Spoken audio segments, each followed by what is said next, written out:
Alors, on est actuellement 90, donc je pense qu'on est assez pour commencer cette réunion. Donc, je me présente, je m'appelle Elodie, je suis responsable du congrès industriel. On est ravis de vous avoir avec nous ce soir. Baptiste aussi présent ici est responsable conférence du congrès. Bonjour. Il est juste là, vous pouvez le voir. Déjà, on est très heureux d'inaugurer ce congrès donc avec Anthony Philippe qui nous a fait l'honneur de participer aujourd'hui pour parler d'un sujet quand même assez important pour lui comme pour beaucoup d'étudiants de ce que je peux voir.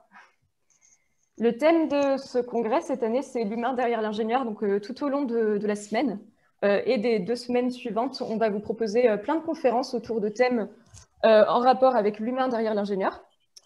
Et donc, ça parlera de sujets d'actualité, par exemple d'expatriation, d'écologie, de santé au travail, d'avenir. Tous ces sujets-là qui peuvent intéresser aussi bien les étudiants que les personnels de l'UTBM. Je vais laisser la parole à Baptiste, qui va vous expliquer un peu la démarche du congrès de cette année.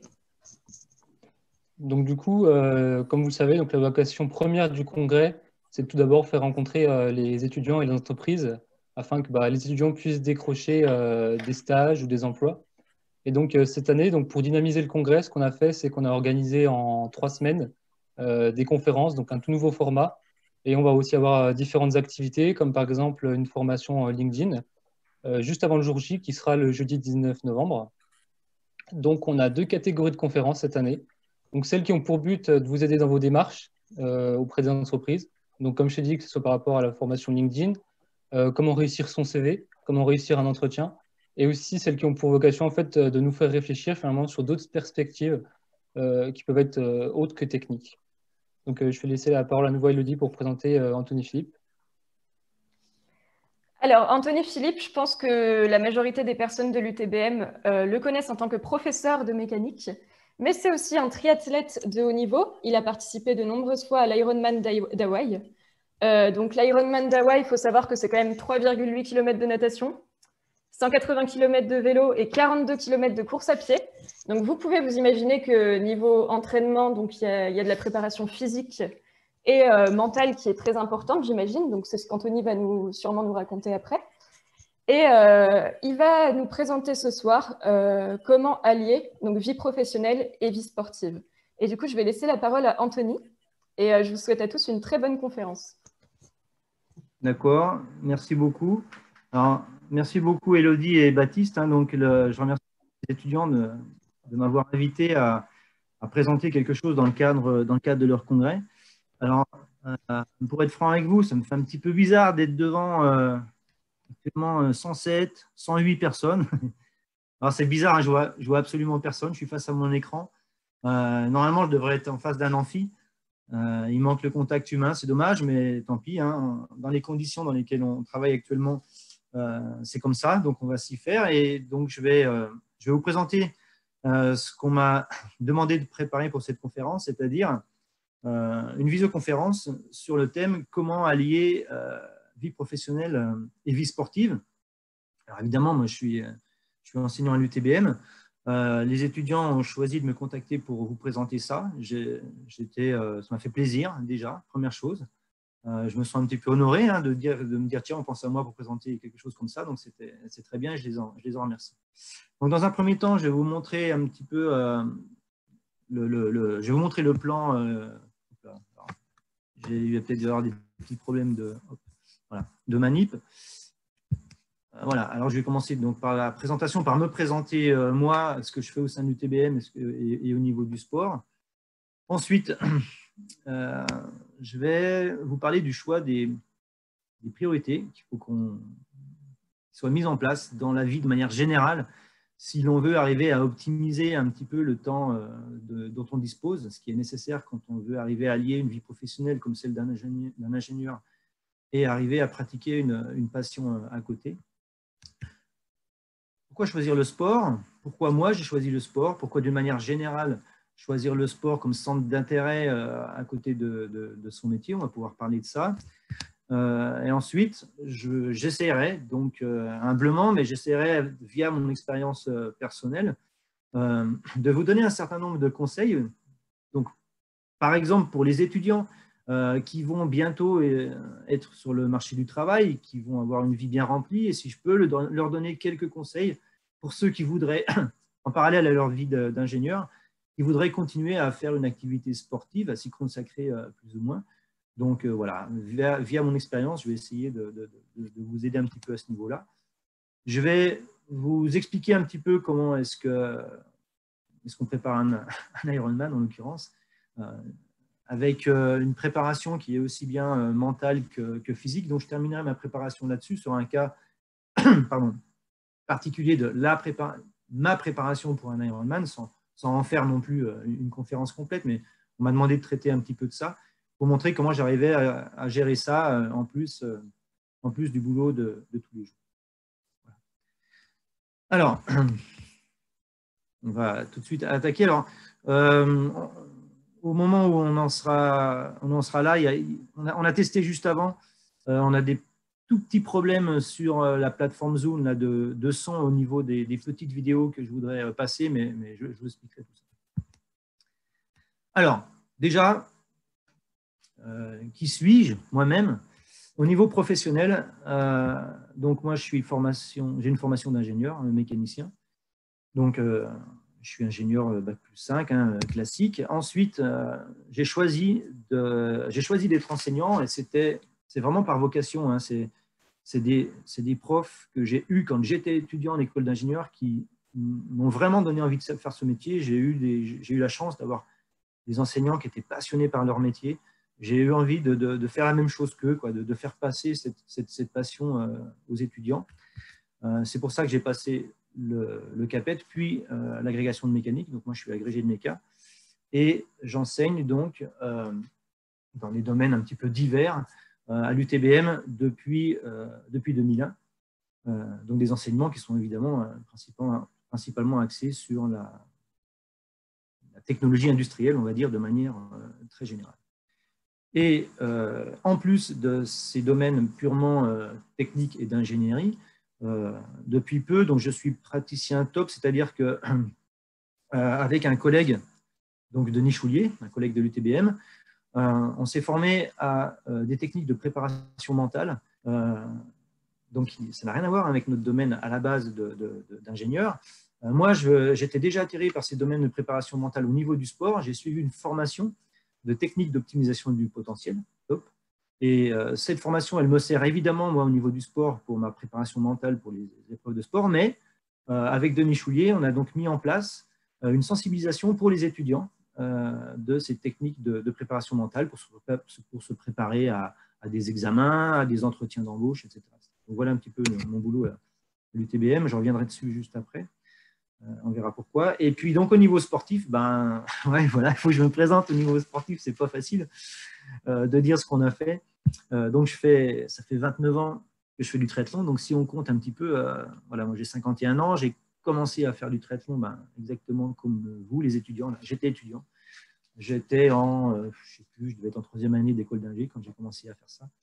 Voilà, je ne pensais pas que presque 30 ans après, je ferais une conf à des étudiants en leur disant que je pratique toujours. J'en fais donc de manière, on va dire, on peut employer le terme de manière intensive, on va dire. L'an dernier, j'ai eu le privilège et la chance d'être champion du monde master sur l'Ironman d'Hawaï. Alors, attention, à prendre avec des précautions ce terme-là de champion du monde. Je suis en catégorie amateur, évidemment, et en plus, chez les anciens, en plus de 50 ans. Voilà, donc dans cette catégorie-là, j'ai gagné l'an dernier. Donc tout ça, ça nécessite évidemment un énorme investissement en temps, en entraînement, etc. Depuis 30 ans, des titres, j'en ai eu un certain nombre. Il y a 10 ans, j'avais déjà à Hawaï été vice-champion du monde dans la catégorie des plus de 40 ans.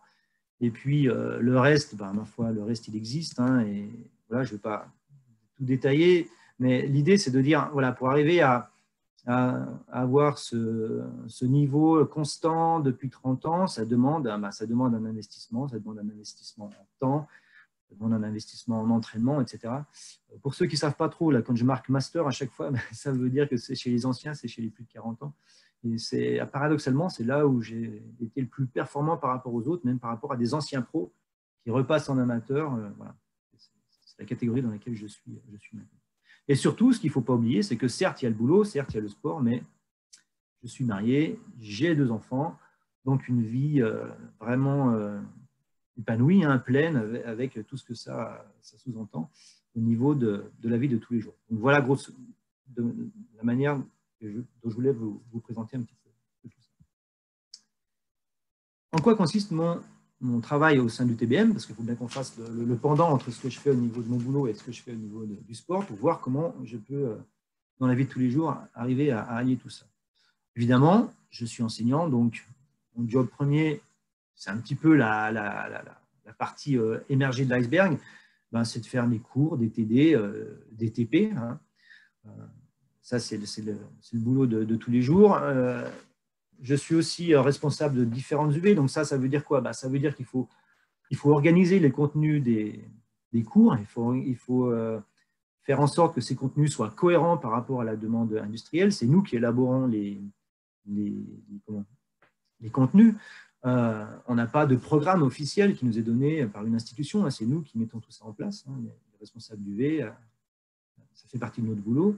Je travaille aussi en étant responsable des relations industrielles dans ce qu'on appelait avant le département M6, c'est-à-dire que au niveau des systèmes industriels, c'est moi qui fais le lien avec le service des stages pour vérifier la bonne corrélation entre ce qui est demandé par les industriels au niveau des sujets par rapport à notre formation, etc. Quand on est en période d'examen, ben, les responsables d'UV, qu'est-ce qu'ils doivent faire? On a la responsabilité aussi de rédiger les examens, donc ça demande quand même un travail relativement approfondi, qui prend du temps. On doit évidemment les corriger, on doit évaluer les étudiants, etc. Donc tout ça, c'est beaucoup de choses à faire. S'occuper aussi des stagiaires, c'est-à-dire que quand on a des étudiants qui sont en stage, si c'est nous qui les suivons, ben, on essaye d'aller les visiter, on est là pour les conseiller, le cas échéant, etc. etc. À tout ça s'ajoute également les métiers, la partie métier liée au top, comme j'ai pu vous en parler tout à l'heure. Donc, voilà, déjà rien qu'avec ça, au niveau de la vie professionnelle, ça pourrait déjà remplir bien complètement la vie de quelqu'un au niveau professionnel. Comme si j'avais trop de temps libre, je me suis permis en plus de monter un site internet et de me lancer dans le coaching de prépa mentale au niveau du sport et au niveau aussi de tous les domaines, pour l'industrie, hein, pour des étudiants, etc. Mais pour l'instant, je coach principalement des sportifs au domaine de la préparation mentale. Voilà. Donc voilà le côté pro. Et à côté de ça, ben, comme vous l'a présenté tout à l'heure, j'ai une vie sportive qui est quand même relativement remplie, puisque ben, c'est bien parce que Elodie, elle a déjà fait le boulot pour moi, elle vous a présenté ce que c'était qu'un Ironman. Donc moi, je fais du triathlon. Il n'y a pas que des Ironman, évidemment, dans le triathlon. Les Ironman, c'est les courses les plus prestigieuses.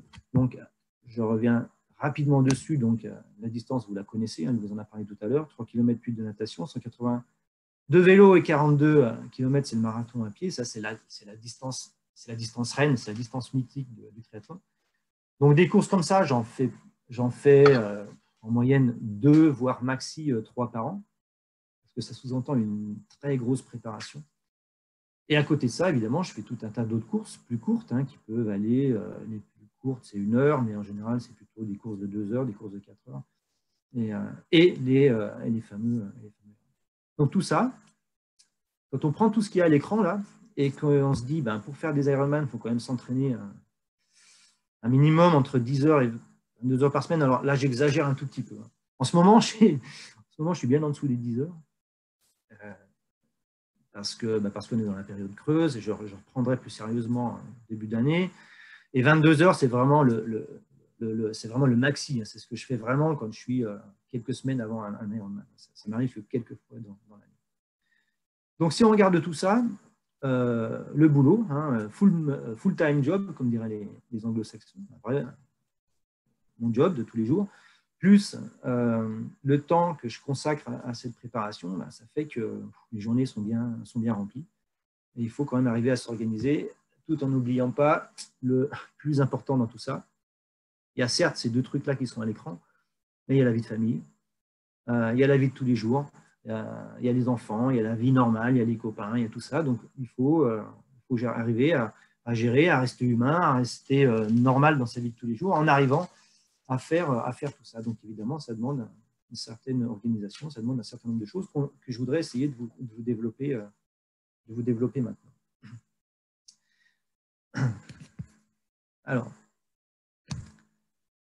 la première chose sur laquelle je voudrais insister dans cette petite conférence, c'est le fait, au-delà du sport et au-delà du boulot, de manière générale, le fait de savoir définir ses priorités. Effectivement, vous allez être amenés, vous, donc les étudiants qui sont ici, vous allez être amenés à avoir une vie qui va être quand même relativement remplie par votre métier. Et la première chose à faire, c'est d'être conscient des priorités qu'on va se donner dans la vie. Donc là, vous avez un bocal qui est à l'écran avec un certain nombre de balles de golf. Et je vais vous passer une petite vidéo que vous avez certainement déjà vue, parce que cette vidéo, elle a tourné à un moment donné beaucoup sur les réseaux sociaux, sur Internet. Moi, je la trouve vraiment très, très intéressante. On peut même aller un petit peu plus loin que simplement regarder cette vidéo, on peut l'analyser, etc. Je vais même baser une partie de ma présentation là-dessus. Je la trouve vraiment très bien, très parlante. Elle ne dure pas longtemps, elle doit durer 2 ou 3 minutes. Je vais vous la passer maintenant. Le seul problème que j'ai, c'est que malheureusement, on s'est aperçu juste avant avec Élodie et Baptiste que malheureusement, le son de la vidéo n'est pas du tout bien retranscrit sous Zoom, sur la plateforme sur laquelle vous êtes là actuellement pour visionner cette conférence. Donc, je m'en excuse. Le son n'est pas bon. Heureusement, c'est sous-titré. Ce n'est pas très long, mais je vous demanderai d'être attentif à ce qui est dit au cours de cette petite vidéo. Voilà, je lance ça et on va l'écouter.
Voilà donc pour cette petite vidéo. alors cette petite vidéo qui, je trouve, peut être vraiment extrêmement importante. Il faut bien choisir ce qu'on met au niveau de nos balles de golf. On est bien d'accord. Il faut bien choisir ce qui est important pour nous dans la vie et il faut être conscient de ce que l'on va choisir en termes de balles de golf, en termes de type cailloux et du sable. Le sable, il l'a bien dit dans la vidéo, si vous commencez par remplir votre bocal avec le sable, il n'y a plus la place pour mettre les balles de golf, pour mettre l'importance. Si vous perdez votre temps à faire des choses futiles qui n'ont pas d'importance, vous n'avez plus le temps pour faire le reste, pour ce qui est important pour vous. Donc si vous me dites comment on fait pour arriver à allier une vie professionnelle remplie et une vie sportive, mais on a choisi le sport dans le cadre de cette conférence, mais ça pourrait être de la musique, ça pourrait être de la peinture, ça pourrait être de l'art, ça pourrait être autre chose, ça pourrait être du théâtre. Il faut faire des choix. Il faut faire des choix et ne pas perdre du temps avec des choses qui ne servent à rien. Ça, c'est déjà la première chose vraiment importante. Là, on a choisi de développer une balle de golf qui s'appelle la vie professionnelle, une autre balle de golf qui va avoir de l'importance pour nous, ça va être le sport. C'est le choix qu'on a fait pour cette conférence et c'est un des choix que moi j'ai fait dans ma vie, sachant que des balles de golf, il y en a d'autres, il n'y en a pas deux. Il y en a tout un tas des balles de golf et celle qui a les 3 petits points là, elle est hyper importante, c'est la vie de famille. La vie de famille, c'est quelque chose qui ne doit pas être plus important que la balle de golf du sport, évidemment. Il y a des gens qui ma foi, il ne faut pas être monothéiste dans ses passions, c'est-à-dire qu'il y a des gens, ils ont la balle de golf sport, elle est tellement grosse qu'elle ne rentre même pas dans le bocal, c'est-à-dire qu'il y en a, ils savent parler que de ça. Ils n'ont pas d'autres centres d'intérêt, c'est un truc de fou, hein, j'en connais, hein, je vous garantis. Ce n'est pas intéressant. D'ailleurs, souvent, ils sont tout seuls, ces gens-là. Donc, il y a la vie professionnelle, il y a le sport et il y a tout le reste. Donc, choisissez bien vos balles de golf, choisissez ce que vous y mettez. C'est quelque chose de très important. Ah oui, la fameuse bière, ben ouais, effectivement, bon, ce n'est pas moi qui choisis le nom de la bière, hein, c'est un hasard complet dans la vidéo. N'oubliez pas non plus d'être conscient de la chance que vous avez de faire un certain nombre de choses. Pourquoi je symbolise ça avec une bière? Eh ben, en anglais, ils disent to congratulate. Il ne faut pas hésiter à se féliciter. Vous faites quelque chose de bien, ça fait partie aussi de la préparation mentale. Quand vous faites quelque chose de bien, quand vous avez atteint un objectif, il faut vous féliciter. Il faut faire... comment on appelle ça? Il faut arriver à se dire, mais j'ai de la chance d'avoir vécu ça. J'ai de la chance d'avoir fait quelque chose de positif. Il faut en être conscient. Ça, c'est quelque chose qui est important. Mais le sport, on a choisi de travailler ici avec le sport. Qu'est-ce que c'est que le sport? Effectivement, on pourrait se poser la question, la définition du sport, dans le dictionnaire, c'est la suivante. Le sport, c'est une activité physique exercée dans le sens du jeu et de l'effort, et dont la pratique suppose un entraînement méthodique et le respect de règles. Donc du sport, il y a tout un tas de choses. Ça peut être du sport loisir, ça peut être faire de la randonnée, ça peut être tout un tas d'éléments. Il n'y a pas de meilleur sport que d'autres. Là, l'idée, c'est de dire comment se dégager du temps pour arriver à réaliser sa vie professionnelle de manière complète et arriver à faire ce qu'on a choisi. Ça peut être un sport co. Donc, le sport co, l'avantage que vous avez si vous choisissez de faire du sport co, c'est qu'avec un sport collectif, vous êtes en relation avec d'autres personnes, donc vous avez des entraînements qui sont structurés dans la semaine, vous vous donnez des rendez-vous, vous avez un agenda. Et ça, on en reparlera juste après, quelque chose qui est important pour être régulier dans la pratique de son sport. Mais vous pouvez aussi bien choisir de faire du simple jogging pour vous aérer la tête après le boulot, pour être en bonne santé. La mode actuellement, c'est aussi le fitness, le crossfit. Pourquoi pas? Ça, c'est quelque chose qui peut être tout à fait envisageable comme sport en dehors de la vie professionnelle. Des loisirs sportifs quelconques, et moi, malheureusement, j'ai choisi quelque chose qui était chronophage, un truc de fou. Et évidemment, suivant ce que vous allez choisir comme sport, vous aurez plus ou moins à vous organiser en fonction du temps que ça va vous demander. Mais, comme je le disais, on ne peut pas dire « je vais faire du sport comme ça, un petit peu en l'air », et puis ne pas considérer ça comme quelque chose d'important. D'accord? Des fois, on dit oh, c'est que du sport. Ben non, c'est pas que du sport, c'est quelque chose d'important pour soi, pour son développement, et ça peut être une vraie boule de golf qui est importante au même niveau que les autres qu'on a vus, qu'on allait mettre dans notre bocal, qui sont la vie professionnelle, la vie de famille, etc. Alors évidemment, en choisissant le triathlon, la bouteille de Corona, elle s'en va parce que On est aussi quand même, il est sous-entendu que on a quand même une hygiène de vie minimum pour arriver à pratiquer tout ça, mais ça n'empêche pas de se faire plaisir de temps en temps. Alors, pourquoi choisir de faire du sport? Il y a tout un tas de bonnes raisons. Il y a les raisons qui, je vais dire, les raisons politiquement correctes, c'est-à-dire de se dire un petit peu avoir bonne conscience en se disant tiens, faire du sport, c'est vachement bien parce que ça me donne de l'énergie. Effectivement, faire du sport, ça augmente votre énergie. Il y a des gens qui vous disent oh, moi, je suis trop fatigué, je rentre du boulot, je suis rincé, je ne peux pas faire du sport. Ouais, mais c'est l'inverse en fait. En fait, c'est plutôt souvent le manque d'exercice qui fatigue les gens. Moi aussi, je rentre du boulot. Là, tiens, par exemple, en hiver, je rentre, il fait nuit, il pleut, et puis il faut encore aller s'entraîner.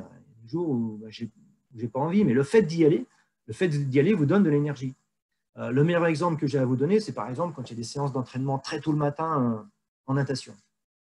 Je vous garantis que se lever le matin à 5h15 pour aller faire une séance de natation à 6h30, c'est chaud, hein, faut se lever, c'est difficile, mais par contre, quand vous sortez de l'eau, vous avez fait votre séance d'entraînement, vous arrivez au boulot, mais là, vous arrivez au boulot, vous êtes prêt à tout péter, quoi. Vous croisez des collègues, ils sont encore un peu dans le gaz, les étudiants, ils arrivent en cours, ils sont encore endormis, et vous avez fait une séance de sport, mais vous avez une pêche d'enfer. Donc rien que pour ça, ça peut être sympa, ça vous donne du peps, quoi, de faire du sport. Il y a tout un tas d'autres choses, évidemment. Vous arrivez à contrôler votre poids, tous les exercices cardiovasculaires, la musculation, vous dépensez des calories, vous musclez, donc évidemment, vous contrôlez votre poids. Il y a tout un tas d'autres paramètres. Évidemment que le sport est également bon pour la prévention des maladies cardiovasculaires. Ça, tout le monde le sait. Tout votre ensemble cardiovasculaire est en bonne santé quand vous faites du sport. Vous musclez votre cœur, vous renforcez vos os également, surtout avec les âges avancés comme moi, où on devrait avoir un léger vieillissement qui commence à apparaître au niveau de la masse osseuse. Faire du sport, ça entretient tout ça. Vous avez moins mal au dos quand vous faites du sport, parce que le 80% du mal du dos vient de la sédentarité, etc., etc. On pourrait continuer longtemps. Les gens sont moins sujets au cancer, on améliore sa qualité de sommeil, on diminue évidemment le stress. On est moins sujet au stress quand on fait du sport. Pourquoi? Parce que quand vous faites du sport, vous développez une hormone qu'on appelle l'hormone du sportif, souvent, qui est l'endorphine. Quand vous faites du sport, vous développez de l'endorphine, et l'endorphine, qu'est-ce que c'est? C'est un anti-stress. C'est excellent à ce niveau-là. Donc, tous ces éléments-là font que, au bout du compte, vous avez également une augmentation a priori de la durée de vie, parce que tous les signes de vieillissement, 50% des signes de vieillissement, ils sont dus au fait que les gens sont trop statiques, sont trop sédentaires. Donc déjà, là, vous avez toute une liste de choses qui pourraient vous faire dire « Ah, ce serait bien que je fasse du sport ». Sauf que moi, quand je me suis mis au sport, j'ai fait l'inverse. C'est-à-dire que je ne me suis pas dit « Tiens, ça me ferait du bien de faire du sport », mais il y a tout un tas d'autres raisons. Les autres raisons, les voilà. Tiens, là, les autres raisons, c'est ça. Les autres raisons, c'est quand on est… Moi, je suis un amoureux de la compétition, je suis un compétiteur, j'adore ça. Quand vous êtes dans des grandes courses, comme là, par exemple, à l'écran, c'est une course en Allemagne, à Roth, un Ironman, où il y a des dizaines de milliers de spectateurs, quand vous aimez la compète, quand vous aimez le beau sport, quand vous aimez les grandes épreuves comme ça, waouh, vous dites, mais ça, c'est un truc qu'il faut que je fasse. C'est quelque chose d'extraordinaire. Donc moi, je me suis lancé dans le sport pour l'amour de la compète, pour l'amour du sport. J'aime le sport quand il est beau, quand il est bien fait, quand il est maîtrisé, quand il est fait par des gens qui maîtrisent leur art. Et tout ça, en plus, ça m'a permis de voyager à travers le monde entier, de partager en famille, de partager avec les copains des choses extraordinaires sur des épreuves mondialement connues. Par exemple, vous prenez Hawaï. Hawaï, c'est l'épreuve mythique par excellence. Vous avez des dizaines et des dizaines de milliers de personnes qui tentent de se qualifier tous les ans pour avoir la chance d'aller à Hawaï. Et à Hawaï, on n'est que 2000, 2300 à pouvoir participer. Et ça, c'est une chance extraordinaire. Donc, faire du sport, c'est tout ça. C'est aussi avoir des souvenirs inoubliables partagés aux quatre coins du monde dans des épreuves sportives dures, super dures, évidemment, mais qui vous amènent tout ça. Donc, moi, j'étais plutôt sur le côté droit de l'écran, là, c'est-à-dire, moi, je voyais tout ça. Et en plus, je m'aperçois que c'est bon pour ma santé. Tout ce qui est à gauche, là, c'est bon pour le mal de dos, c'est bon pour les problèmes de maladies cardiovasculaires, et bien tant mieux, tout ça c'est génial, tout ça c'est extra. Donc avec tout ce qui est à l'écran ici, si vous n'avez pas envie de faire du sport, moi, je ne comprends plus rien. Voilà tout ce que ça peut vous amener. Mais maintenant, si on veut y consacrer un minimum de temps, ben, il faut arriver à faire tout ça, effectivement, en plus de son boulot. Moi, je n'ai jamais été sportif professionnel, il a toujours fallu que je fasse ça en plus de mon travail, et comme j'ai d'autres copains qui, eux, font exactement la même chose que moi. Et n'oubliez pas, la petite bière, évidemment, et on a bien le droit de se faire plaisir, de se dire, bah, tiens, aujourd'hui, j'ai fait une sortie de 200 bornes à vélo, et on a bien le droit de boire une bière avec des copains quand on a fait ça. Évidemment. Vous avez choisi de faire du sport. Super, bonne intention. C'est une de vos balles de golf. Voilà, c'est un de vos centres d'intérêt. Je vous félicite, très bien. Vous avez pris cette initiative-là. Mais ce qui serait bien, c'est que ça perdure, ce truc-là. C'est-à-dire de ne pas vous dire, comme il y a plein de gens qui se disent le jour du Nouvel An, ah tiens, allez, cette année, je fais ci, et ça dure 15 jours, et après, pof, on oublie.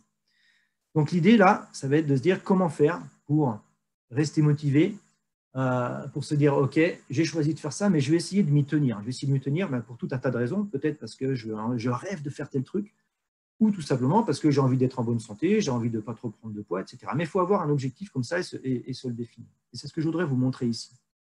La première chose que moi, je conseille en préparation mentale, la première chose déjà au niveau du sport, c'est de savoir se définir un ou des objectifs.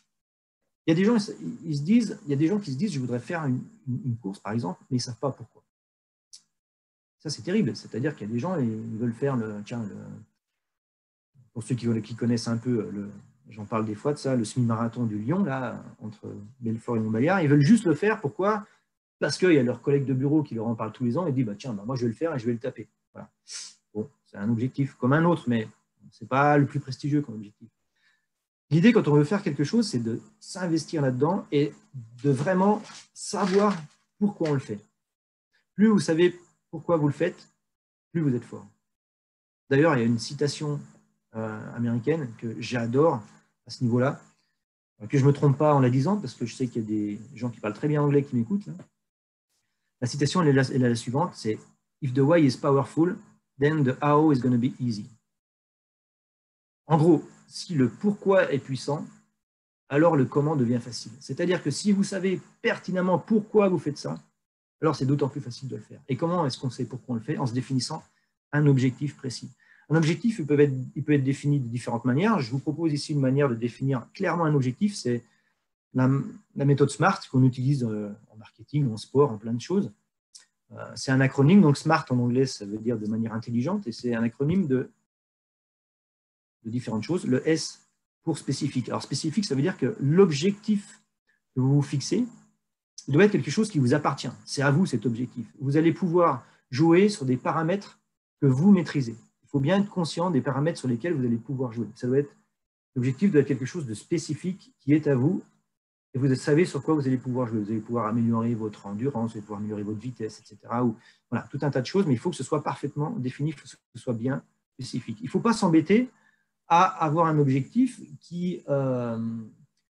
il y a trop de paramètres que vous ne contrôlez pas qui vont intervenir. Non. L'idée, c'est d'avoir un truc bien spécifique qui vous est propre. Ensuite, l'idéal en termes de sport, ça va être d'avoir un objectif qui soit mesurable. Mesurable, c'est-à-dire, le plus facile, par exemple, c'est de se dire, tiens, je vais faire tel temps sur telle distance. Je vais faire un marathon et mon but, c'est de faire moins de 4 heures, par exemple. Alors, il y a des gens qui vont me dire, ouais, mais mesurable, il y a un côté un petit peu rigoureux là-dedans. Si moi, je veux juste faire du sport pour me détendre, ah oui, mais ok, vous avez tout à fait le droit. Là, je suis en train de parler de comment faire pour définir vraiment de manière précise un objectif que l'on veut se fixer. On verra l'importance encore un petit peu plus tard. Donc, quelque chose de mesurable, ça peut être un temps, ça peut être tiens, je veux faire le Mont Blanc. Là, c'est facile de dire je l'ai fait ou je ne l'ai pas fait. Hein. On veut faire le Mont Blanc, quelque chose où il y a une espèce de une finish line, quoi. Il y a quelque chose qui puisse permettre de dire ok, ce coup-là, je l'ai fait. Ça, c'est quelque chose. Ensuite, un objectif, il doit être, je vais inverser les deux mots là, il doit être ambitieux et acceptable. C'est-à-dire que pour que vous ayez envie de le faire, il faut que ce soit quasiment un rêve, quoi. Il faut que ce soit un truc qui vous fasse rêver. Si vous avez comme objectif un truc banal, ça ne va pas vous faire rêver bien longtemps et le premier obstacle qui va se présenter, vous allez arrêter. Donc, votre objectif, il doit être ambitieux, il doit être un peu au-delà de ce que vous pensez être capable de faire. Ça doit être le truc qui soit engageant pour vous. Hein, okay. Mais d'un autre côté, il ne faut pas viser un truc qui est inenvisageable. Il faut que ce soit acceptable. Donc, il faut trouver la juste balance entre ça. C'est-à-dire qu'il faut être assez ambitieux pour avoir un truc qui vous fait rêver, mais en sachant que si tout est réuni, j'ai des chances d'y arriver. On va faire un truc qui soit totalement irréaliste. D'ailleurs, irréaliste, c'est ce qui vient juste après. Il faut que votre objectif soit quand même réaliste. Ça vient un petit peu en concordance avec ce que je vous ai présenté juste avant au niveau du fait que ce soit acceptable. Et ce qui est important aussi, c'est la dernière lettre, c'est qu'il est important, pour que ce soit quelque chose qui soit concret, il est important que votre objectif soit défini dans le temps. C'est-à-dire qu'à partir du moment où vous rêvez de faire quelque chose, c'est un rêve, c'est tiens, un jour je ferai bien le Kilimandjaro. Bon. C'est bien, vous rêvez d'aller en Afrique, vous rêvez de monter au sommet du Kilimandjaro, ce qui est déjà quelque chose de difficile. Mais le jour où vous mettez une date dessus, ben votre objectif, votre rêve, il se transforme en un vrai objectif. À partir du moment où vous mettez une date, ce n'est plus un truc vague que vous rêvez de faire, c'est quelque chose que vous allez faire. Et à partir du moment où il y a la date, ça devient un objectif pour lequel vous pourrez structurer des éléments à mettre en place pour y arriver. Alors que si ça reste un rêve, le rêve, il peut continuer d'avancer avec vous et puis le temps passe et vous ne l'atteindrez jamais. Donc, la notion de temps, je pense qu'elle est importante également pour se motiver. Voilà donc un petit peu une présentation déjà de « je veux faire du sport ». Qu'est-ce que je me définis comme objectif? Si vous avez un objectif, par exemple de compétition ou par exemple comme l'exemple que je viens de donner, de faire le Mont Blanc, Kilimandjaro ou ce que vous voulez. Voilà, c'est déjà important de savoir ce que l'on veut faire en termes de motivation. Vous pouvez très bien choisir n'importe quel sport, ça peut être du crossfit, vous avez envie d'arriver à en développer couché, à pousser telle masse par rapport à d'autres qui font ça, ça peut être n'importe quoi, du VTT, où vous dites, ah, tiens, un jour je ferai bien le Cap Epic, c'est la plus grande course de VTT au monde en Afrique du Sud, ça c'est quelque chose qui fait rêver. Et il y en a d'autres qui choisissent de rêver de l'Ironman. Il faut avoir des rêves et il faut que ça se transforme en objectif. Et tout ça, maintenant que vous savez pourquoi vous faites du sport, maintenant que vous avez défini ce que vous voulez faire, il faut organiser tout ça. Vous avez un job. Vous êtes ingénieur. Vous allez être ingénieur. Vous avez un boulot qui remplit énormément votre agenda. Vous avez des responsabilités, vous avez du stress tous les jours, vous partez peut-être en déplacement, donc c'est quelque chose de lourd. Mais vous avez décidé d'y associer une passion, en l'occurrence le sport. Ça pourrait être autre chose, mais ici, moi je vous parle du sport. Eh bien, c'est là que je vais revenir un petit peu sur mon histoire de bocal de tout à l'heure. Tout à l'heure, dans l'histoire du bocal, vous aviez le professeur de philo, là, qui, à la fin, dans son bocal, il mettait du sable. Qu'est-ce que c'est que ce sable? C'est là que je voudrais qu'on prenne un tout petit peu de temps. Le sable, c'est quoi? C'est toutes ces choses qui n'ont pas d'importance, qui nous font perdre un temps fou. Si vous mettez en premier le sable dans votre bocal, vos balles de golf importantes de votre vie ne rentrent plus. Et là, je voudrais insister sur un petit truc. Malheureusement, la vidéo qui va suivre, on a fait un essai tout à l'heure, elle n'est pas très compréhensible, je m'en excuse, elle est en anglais, il n'y a pas de traduction. Donc, je vous résumerai un tout petit peu après de quoi il s'agit, si jamais vous avez mal entendu. Je trouve cette vidéo très intéressante. La personne qui va intervenir dans cette vidéo, elle s'appelle Asa Askin. Asa Askin, c'est un Américain, un chercheur américain de très haut niveau. Vous allez vite comprendre quand vous allez voir la vidéo. D'ailleurs, c'est le fils de Jeff Haskins. Jeff Haskins, ce n'est pas n'importe qui, c'est l'inventeur du tout premier Macintosh avec Steve Jobs dans les années 80. Donc, ce gars-là, il est tombé quand il était petit dans le monde de l'informatique. Vous allez voir ce qu'il a inventé. Il a inventé un truc qui a complètement changé notre vie et il regrette d'avoir inventé ça. Vous allez comprendre pourquoi. J'espère que vous allez arriver à... C'était compliqué à comprendre, donc si vous pouvez résumer vite fait. Alors, je suis désolé, hein, on ne savait pas que ça ne passerait pas très bien sur Zoom.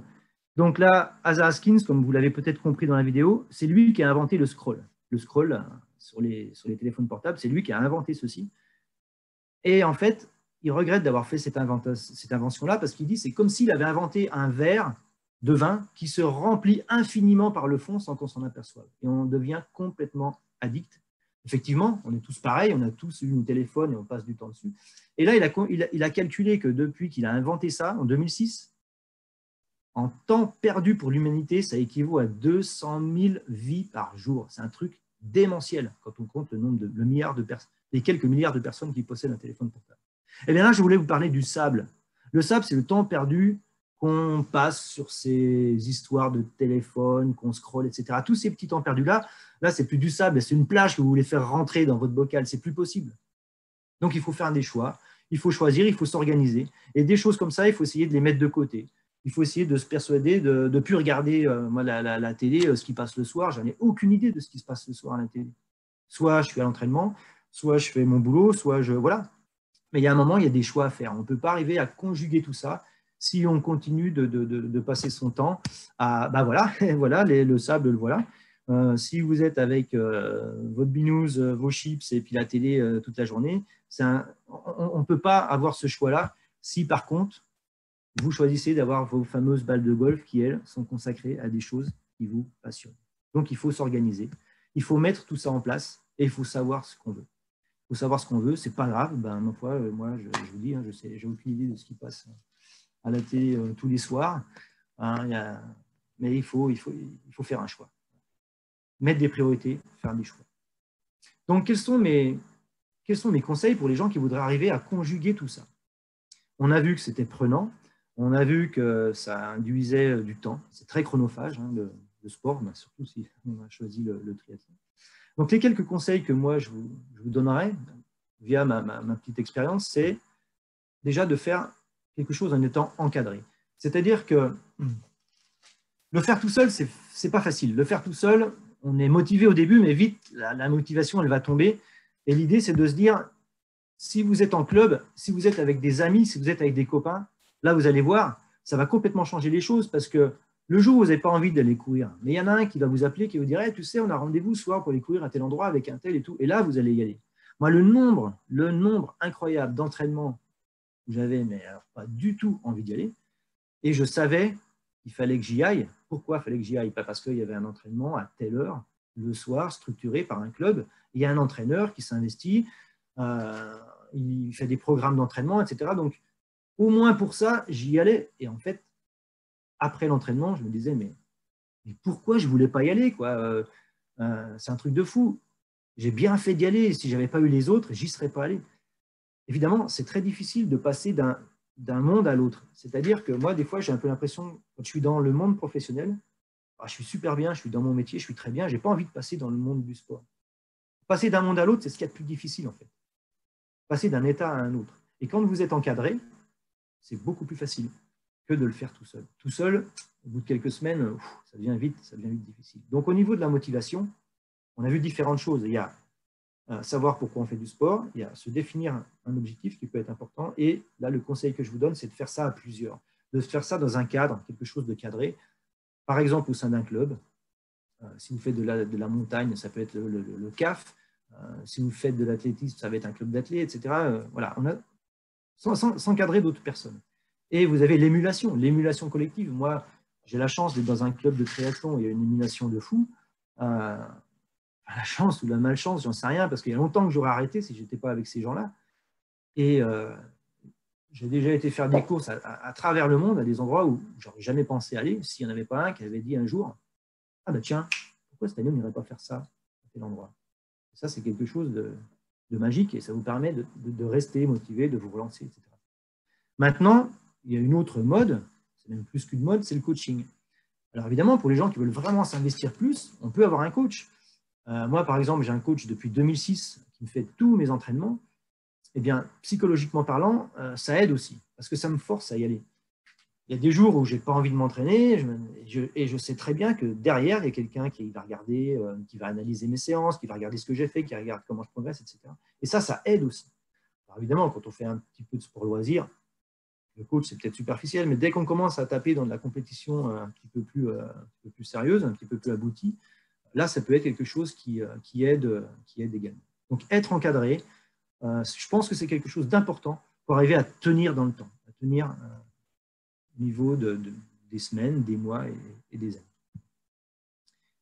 Autre chose que je vous conseillerais également pour arriver à conjuguer tout ça, c'est de se fixer un agenda. Donc, se fixer un agenda et s'y tenir. Première étape, on est dans un club, par exemple. Là, d'entrée de jeu, vous avez des entraînements, donc là, vous y allez. Il y a un agenda, parce que se dire, allez, je me mets à la natation, c'est facile. Quand on voit ça, moi aussi, moi là aussi, là, j'y vais, là, je suis nageur. Là. Sauf que la plupart du temps, la natation, ça ressemble plutôt à ça. Et là, eh ben, la motivation, elle en prend un coup. Là, si vous n'avez pas quelqu'un qui y va, s'il n'y a pas une ambiance de club, de tout un tas de personnes qui va nager ensemble, eh ben, là, vous n'y allez pas. C'est facile d'y aller quand on a les conditions de gauche. Mais la vraie vie, elle est plutôt à droite. D'accord ? On est fatigué après le boulot. On n'est pas pro. Un pro, lui, il va s'entraîner. Après, il se fait masser. Après, il mange. Après, il va faire la sieste. Après, il va se réentraîner. Ce n'est pas la même chose. Donc, se fixer un agenda, être avec d'autres personnes, c'est quelque chose qui peut être largement un atout et qui peut vous aider à tenir dans le temps si vous voulez vous consacrer à ce genre de passion. Si tu te décourages, souviens-toi pourquoi tu as commencé. Cette phrase, elle est importante. Moi aussi, je suis découragé. Souviens-toi pourquoi tu as commencé. Ah ouais, c'est vrai. Si j'ai choisi de faire ça, c'est parce qu'au bout, il y a ça. Et ça, je veux y arriver. Voilà. Donc, l'importance déjà, on revient à cette importance de la définition de l'objectif. Voilà, donc, on a choisi de faire du sport, on a choisi ses priorités dans la vie, on sait qu'il y a des choses qu'il faudra éviter pour ne pas perdre trop de temps, on s'arrange, on s'organise, on choisit d'être dans un club, on a un agenda, on s'y tient, et voilà, on commence petit à petit, on se fait des nouveaux amis, et voilà, c'est parti. Et voilà comment on arrive à conjuguer, à allier la vie professionnelle et allier la vie sportive. Moi, je connais des gens qui ne sont pas profs, qui ont d'autres métiers, qui sont patrons d'entreprises, des grosses boîtes, qui ont des postes à responsabilité et qui arrivent à faire exactement la même chose que moi. On va aller un petit peu plus loin au niveau de la définition de l'agenda. L'agenda, on l'a vu purement sportif avec ses dates, avec ses entraînements. Mais si on veut faire quelque chose à long terme, si on a un objectif lointain qui nous fait vraiment rêver, là, on va passer dans un autre domaine. Et moi, j'adore ça. C'est ce qui trait à la préparation mentale. Et on appelle ça la préparation mentale à la réussite. Alors là, je m'excuse par rapport aux gens qui auraient déjà assisté à la conférence que j'avais fait après Hawaï l'an dernier. Là, je vais reprendre un petit peu la même chose, mais j'aime bien présenter ça parce que je trouve que c'est extrêmement important. C'est-à-dire que vous avez un rêve et comment faire pour que ce rêve devienne une réalité. Vous avez un objectif. On va reprendre l'exemple du Kilimanjaro, par exemple. Je ne sais pas pourquoi, mais c'est ça qui me vient dans la tête. Ça, c'est un rêve, il faut que ça devienne une réalité. Ça peut rester un rêve très longtemps si on ne s'attelle pas à faire ce qu'il faut pour que ça devienne la réalité. Qu'est-ce qu'il faut faire? Je vous ai dit tout à l'heure, à partir du moment où on considère une date, ça devient un objectif. Là, ça change tout. Okay. Donc là, déjà, on définit, voilà, le Kilimanjaro, ça fait 10 ans que je veux le faire, mais ce coup-là, on y va, ce sera tel mois, à tel moment. Un objectif, si vous le décomposez en plusieurs étapes, on évolue vers un plan.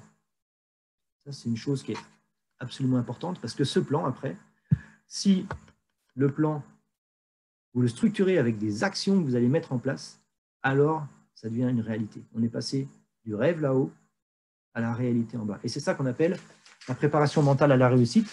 Et là, l'idée, c'est que je vous présente en quelques minutes ce que moi, je m'étais fait comme préparation mentale à la réussite pour préparer Hawaï l'an dernier. Donc ça, il y a des gens qui l'ont déjà vu. Mais bon, voilà, enseigner, c'est aussi répéter.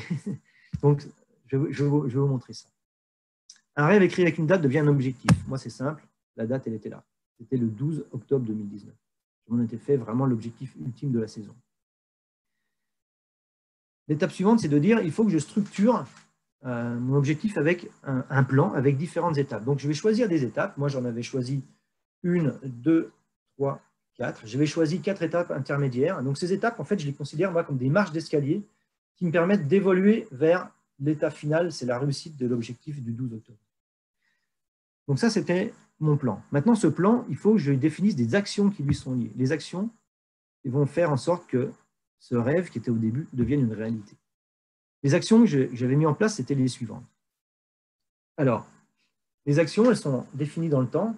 La première action que je mettais en place, c'était un gros week-end d'entraînement. J'ai marqué Big Weekend numéro 1. J'avais un gros week-end d'entraînement à faire avec des copains. C'est la première action que je me mettais comme premier objectif intermédiaire. Après, il y avait un deuxième week-end. Donc là, on avance dans le temps. Ensuite, il y avait le voyage. Le voyage en lui-même, je l'avais défini comme étant un objectif à atteindre. Une fois que je suis arrivé sur place, le 4e objectif à atteindre, c'était l'entraînement sur place. Kona Training, Kona, c'est la ville où a lieu la course. Et ensuite, il y avait l'objectif de la course. Donc là, je m'étais mis en place 5 étapes pour aboutir à la réussite. Et comment est-ce qu'on structure une préparation mentale à la réussite? Ça se fait de la manière suivante. La première chose à faire, quand on fait ça, c'est de se projeter dans l'après-réussite de votre objectif. Je n'ai pas dit dans la réussite, j'ai dit dans l'après-réussite. Tout ce que vous ressentez quand vous avez réussi votre objectif. C'est un truc hyper puissant, ça. Moi, j'ai la chance d'avoir déjà réussi plusieurs fois une bonne performance sur cette course, en l'occurrence en 2010. Et là, il faut se replonger dans ce que vous ressentez après, dans vos émotions, dans ce que vous ressentez par rapport au fait d'avoir parfaitement réussi ce pourquoi vous étiez venu. Vous vous replongez dedans, vous replongez avec la sono, vous replongez avec le son du speaker qui donne votre nom, avec le fait de tenir des amis dans les bras, de la famille, des gens qui sont là, qui vous félicitent quand vous avez réussi. Vous revivez tout ça. Et une fois que vous êtes dans cette situation, alors tout ça, ça se fait en état de relaxation, évidemment, ça se fait mentalement. Une fois que vous avez mentalement connu cette réussite, vous allez considérer chacune des étapes une par une. Pardon, excusez-moi. J'ai un petit problème au niveau de mon PowerPoint. Je sais pas ce que c'est. Attendez, voilà. Voilà. L'idée, c'est de valider chacune des étapes qui sont ici. La première étape, c'était un gros week-end. Donc là, je m'imaginais, avant de partir, bien des semaines avant, ça peut être des semaines et des semaines avant, je m'imaginais en train de réussir cette première étape, avec qui j'allais m'entraîner, comment j'allais le faire, etc. Et je m'imaginais ensuite réussir le 2e week-end d'entraînement. Ensuite, je m'imaginais faire le voyage, etc. Ces étapes, elles sont physiquement vécues. Je m'excuse, j'ai un souci avec Zoom, là. J'essaie de faire en sorte que ça fonctionne. Voilà. Ces étapes, elles sont physiquement vécues. Voilà, on les valide à chaque fois. Et quand, par exemple, vous en êtes à l'étape voyage, je me rappelle toujours, au moment où l'avion il atterrit à Hawaï, je me dis, ça y est, je viens de valider ma 3e étape de construction de la réussite de la course. Même si le voyage, il n'a rien à voir en termes physiques, ça faisait partie d'une de mes étapes mentales que je m'étais fixée.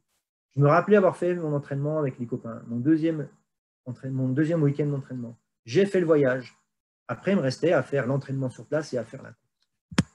L'entraînement sur place, étape validée. Donc, petit à petit, j'approchais de la course comme ça. Et la veille de la course, je me suis remis mon casque sur les oreilles. Je me suis repassé, parce que je me l'étais enregistré sur mon iPhone, je me suis repassé toute cette PMR. C'est-à-dire que j'ai revécu tous ces éléments-là. J'ai revécu mes entraînements, mon voyage, mes entraînements sur place. Il ne me restait qu'une chose à faire. Il ne me restait qu'une chose, c'était la dernière étape de la course. Et ça, c'est un truc extrêmement puissant pour préparer parfaitement, mentalement, un événement important pour vous.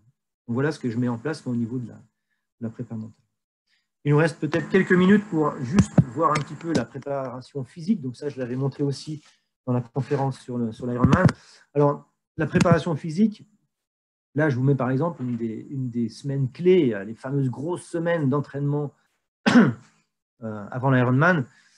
Donc là, il n'y a pas de secret, hein, il faut être efficace, il faut être motivé, il faut jongler avec ses horaires de boulot. C'est un truc assez tendu, assez extrême. Alors évidemment, là, on est dans le sport extrême, on n'est pas dans le sport loisir. Par exemple, là, vous voyez, la colonne de droite, c'est la course à pied, la colonne du milieu, c'est le cyclisme, et la colonne de gauche, c'est la natation. Par exemple, dans cette semaine-là, j'avais 3 séances de 4 bornes de natation à faire, donc là, je ne peux pas faire autrement que d'aller à la piscine. Par contre, à vélo, il y a pas mal de séances là où c'est marqué. Attendez, je peux peut-être prendre un pointeur juste pour vous marquer, ici, pour vous montrer. Là, voilà, si on regarde là, voilà, ici, il y a pas mal de séances où c'est marqué acheter, ça veut dire que les séances, elles sont faites sur Home Trainer. Là, j'avais beaucoup de séances faites sur Home Trainer. Je ne les faisais pas dehors. Pour des raisons de météo et pour des raisons d'efficacité. Il faut être efficace aussi dans son entraînement. Donc là, une séance de 2 heures d'Home Trainer, ça équivaut largement à une séance de 3 heures, 3 heures et demie dehors. Donc on gagne encore du temps avec ça. Vous voyez, ça devient un petit peu une obsession, ce truc-là, mais il faut être efficace dans le temps qu'on a par rapport à ce qu'on veut.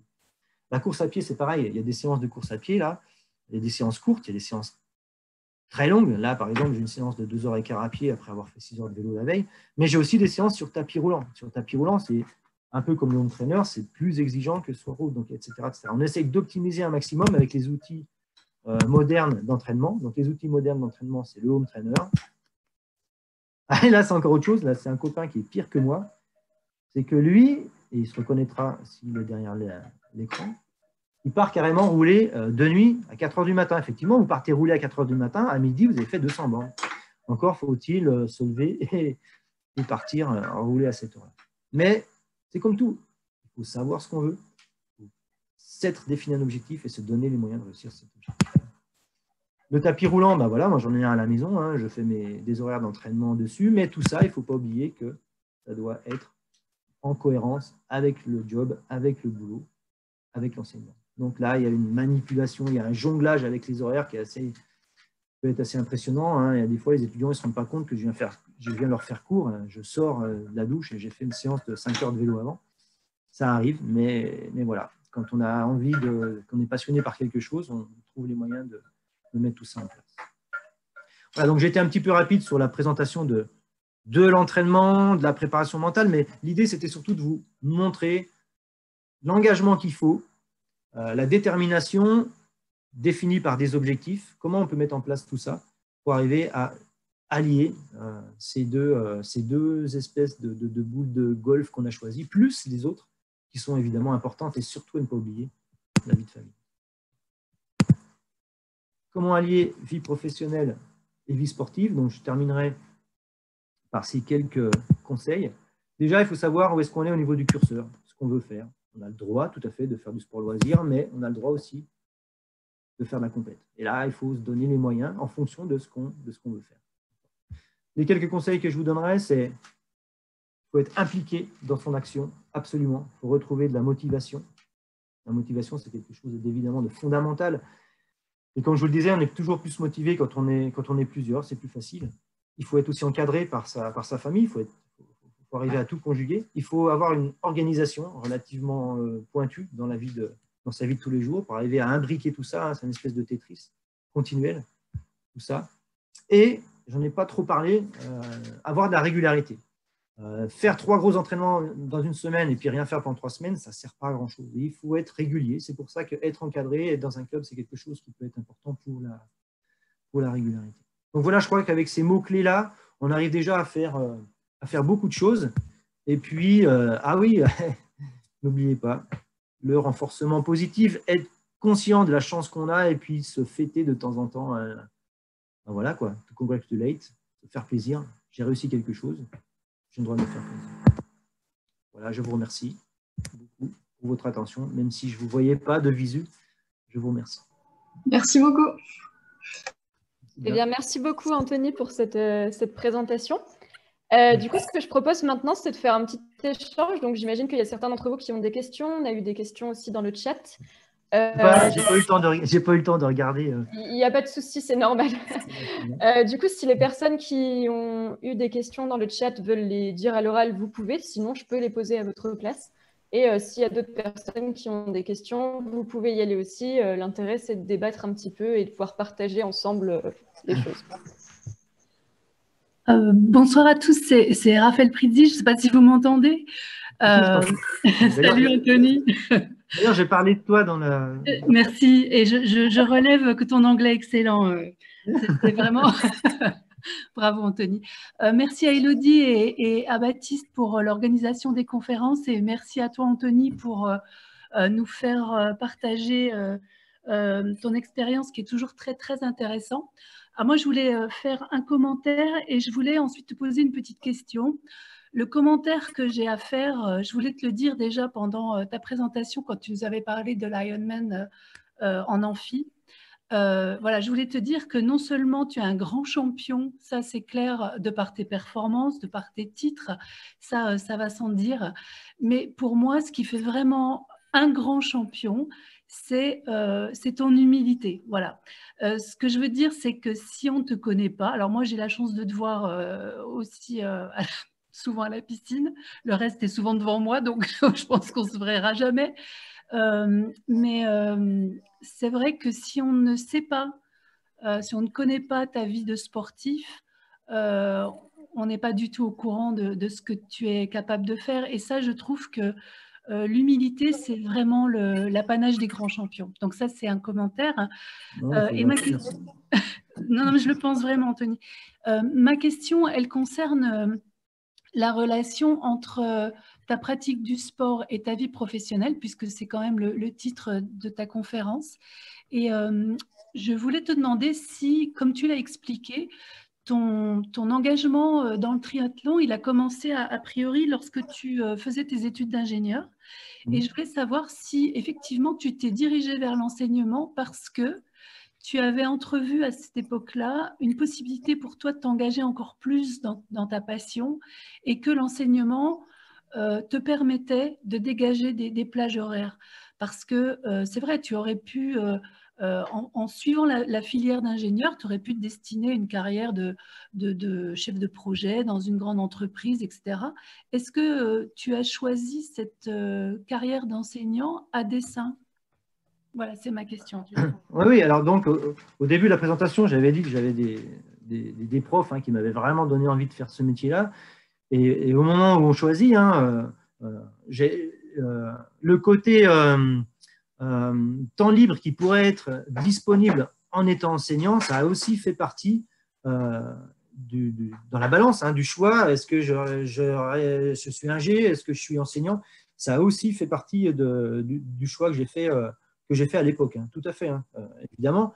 Après, comme je le disais, moi j'ai aussi des copains qui sont ingénieurs, qui sont patrons de grosses boîtes même, qui font du triathlon, mais ça demande une organisation qui est vraiment poussée. Ça demande alors, j'en ai parlé plusieurs fois, il faut vraiment prendre en compte aussi la vie de famille. Ça demande que tout le monde soit OK autour de ce projet-là. Ça demande que la famille soit aussi... comment dire, moi j'ai de la chance d'avoir une famille qui m'entoure, qui m'accompagne là-dedans, qui est aussi à fond dans le truc, et c'est une chance certaine. Et comme tu le disais, le choix du métier au départ, il y a eu aussi ce paramètre-là qui a joué.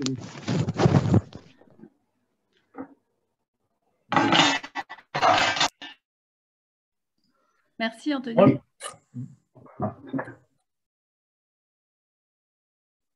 Alors, je vais prendre une autre question qui était dans le chat.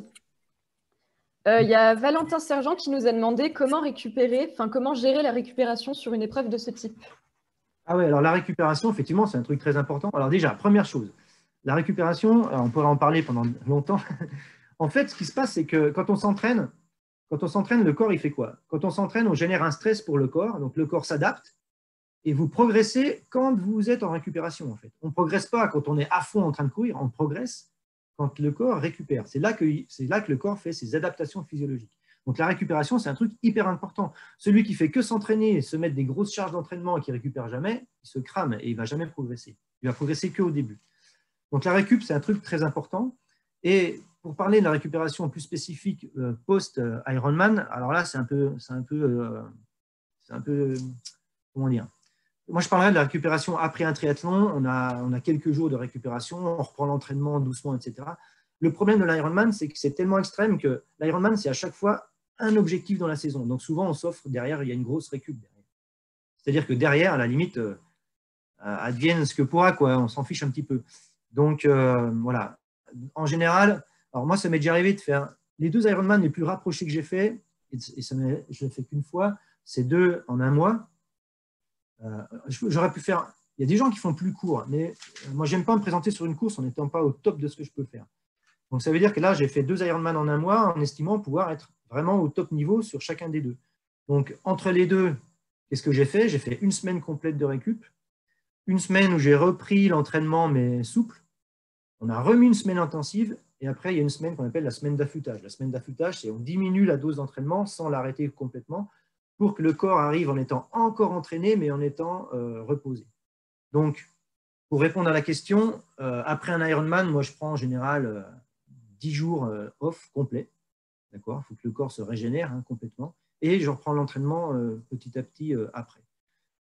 Hawaï, c'est différent, parce que Hawaï, c'est la fin de saison. C'est la dernière course de la saison. Donc là, Hawaï, c'est traditionnellement, après Hawaï, je fais 3 semaines off, mais alors complet, quoi. Plus de sport, plus rien.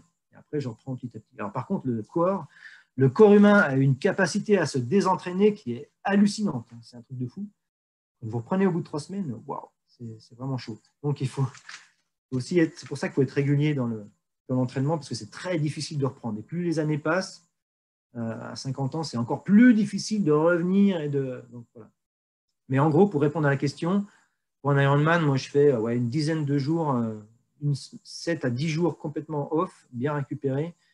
Et derrière, on reprend l'entraînement progressivement. Après, il y a des gens qui vous diront ah non, c'est trop, il faudrait reprendre un entraînement plus régulier, même très light, vite. Bon, les gens qui vous disent ça, en général, c'est des pros. Eux, ils ont ce qu'il faut comme structure pour pouvoir reprendre doucement l'entraînement. Ils ont beaucoup de temps. Et ce qu'il faut voir aussi, c'est qu'il y a le côté psychologique. Vous êtes tellement investi dans le côté la compète, couper 10 jours, ça fait du bien. Et puis, quand vous coupez 10 jours, quand ce n'est pas votre métier de faire du sport, pendant ce temps-là, vous êtes en train un peu de rattraper ce que vous n'avez pas fait dans votre boulot juste avant l'Ironman. Donc là, en général, c'est 10 jours où on bosse beaucoup. Donc voilà, il y a tout ça à prendre en compte. Mais la récup, elle est nécessaire aussi au niveau psychologique, évidemment. Merci beaucoup pour cette réponse. Alors, est-ce qu'il y a d'autres questions peut-être dans le public? Oui, bonjour monsieur. Oui, bonjour. Clément Brazafonso, je suis arrivé à l'UTBM en février et je vous avais contacté.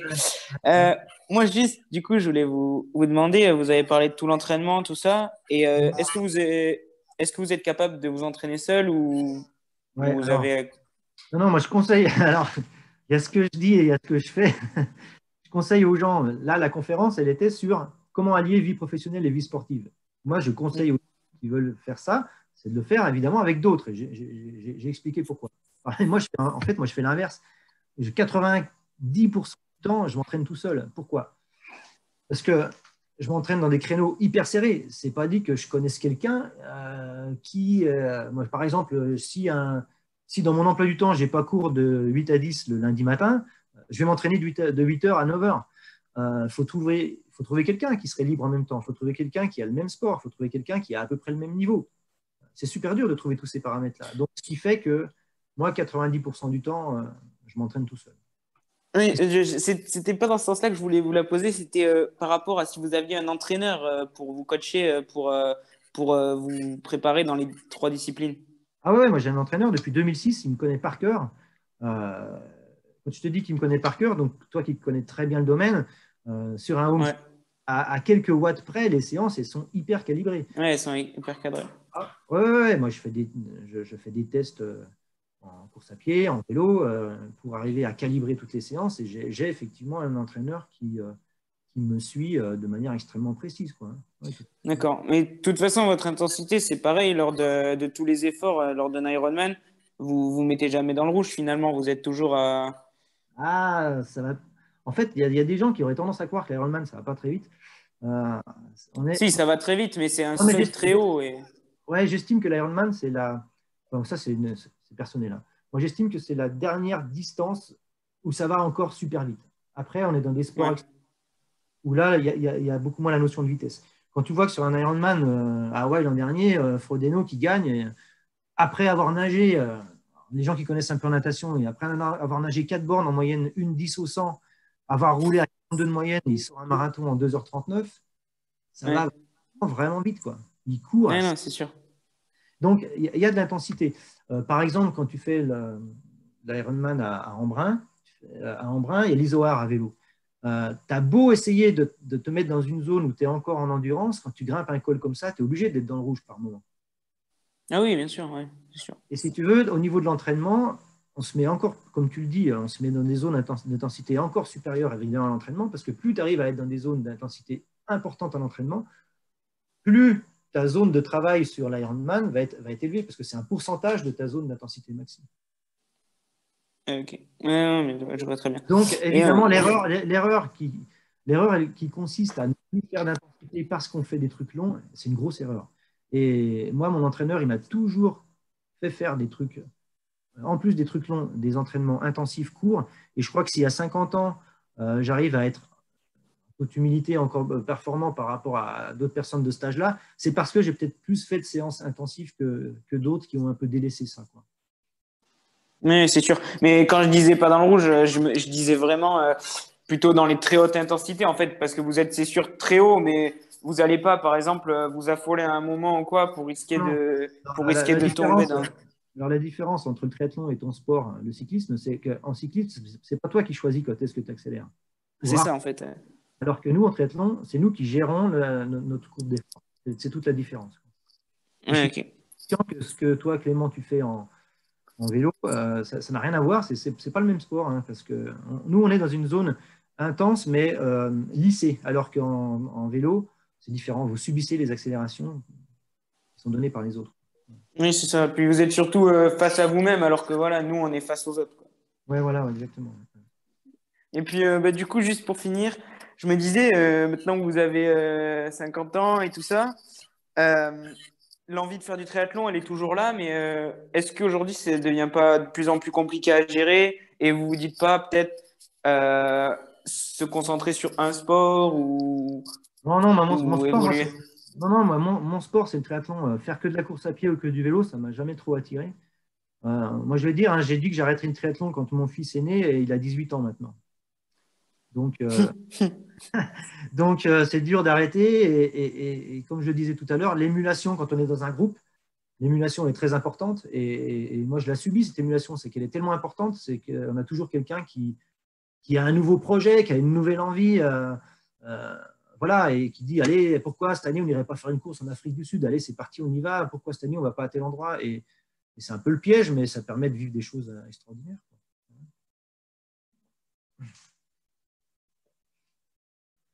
Alors, il y avait peut-être des questions qui ont été posées. Merci en tout cas.